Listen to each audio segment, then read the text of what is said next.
Good morning everyone, it's Joker, and today we're back with another slime video. This is now the second extreme conquest stage that I have cleared with 3 stars.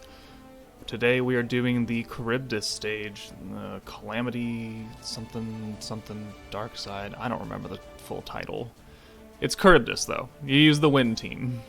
So this took me a few tries, like I think 10 when I sat down to actually give it some thought and time and not hate my life throughout the entire thing. But the team we're running is Valentine for the heals and the orb changing and the single target ult, Hakuro because he's the he is the damage dealer of this team. We've got Windmillum for the ult boost, and then we've got on the back line we have Space Rimuru for the boost as well and the defense. And then, an interesting pick, Dark Benimaru. And the only reason I have Dark Benimaru is because of his defense lowering skill. Because even though I am running a Veldora Protector, I could only get, maximum two buffs from him. So I could never get to a point where I would have enough skill points to use 355 skill cost skills. So I had to, because I tried putting, Windmillum and Space Rimuru, and then I tried using like Hakuro's defense debuff, and then I tried using Fire Millum's crit buff, and then I tried using a few other things, and it didn't work out. I was always like 6 points shy, even if I was maxed out. And you have to kill him on turn 10.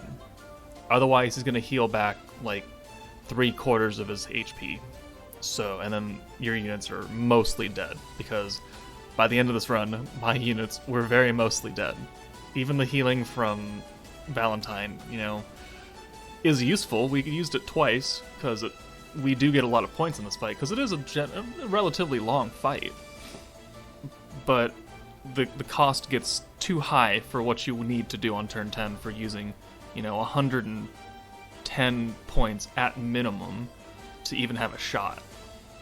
So, of course, my Rimuru is 100, my Hakuro is 100, my Windmillum's 100, the Benimaru is free, he's 100, and then Valentine's 80. So, Valentine is definitely not going to hit as hard as Millum, just for the fact that Millum is maxed out. But she does have the versatility. Here's the heal right here, just to get us back up, because it took that ult. And now, we're going to burn a bunch of blues here, try and get up another Veldora gauge. We have Windmillum's ult now, so don't really have to worry about prioritizing her anymore. Okay, there's his second heal. I know the top of the screen is cut off, I'm sorry, so you can't see the turn and you can't see his health bar, fully. Still trying to play around with how the OBS is recording my screen and the true size that I need to record it in, because if I go full screen like this, then it cuts it off, but if I go minimum screen, it looks kind of janky, so I'm still working on it, I promise. But here, orb changing right here, we get all the points back.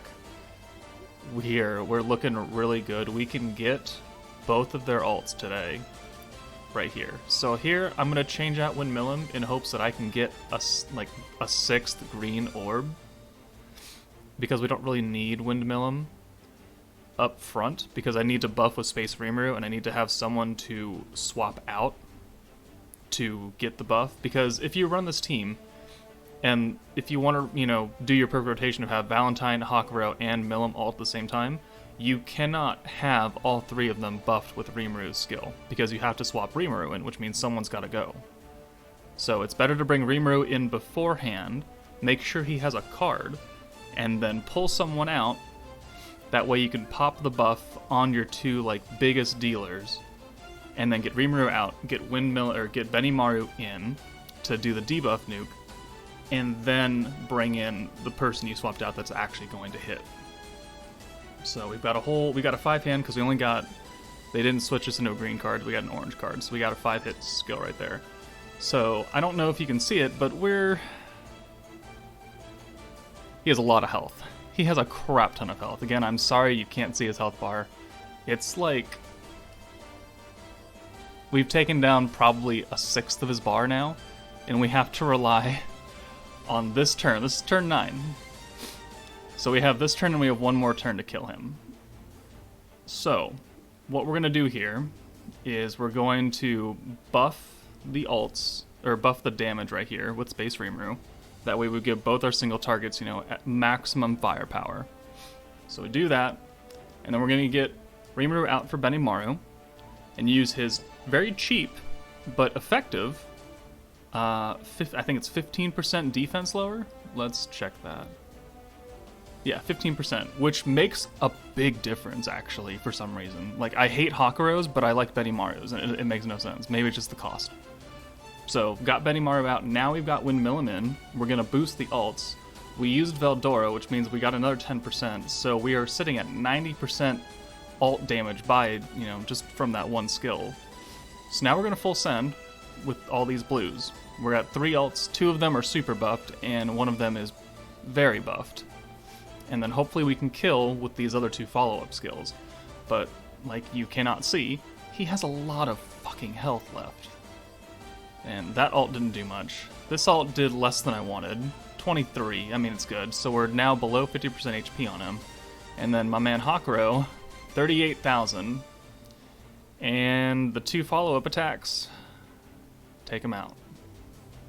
So, that is the Charybdis 3-star stage. You'll see just in a minute. I'll get all of my rewards. There we are.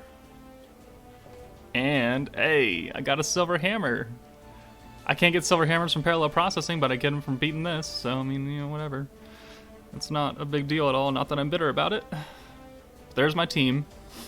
Almost a full 100 team, so sorry, not sorry. But, and here we are. Vortex of Ruin. Extreme complete. Thanks for watching, guys. Take it easy. I'll see you later.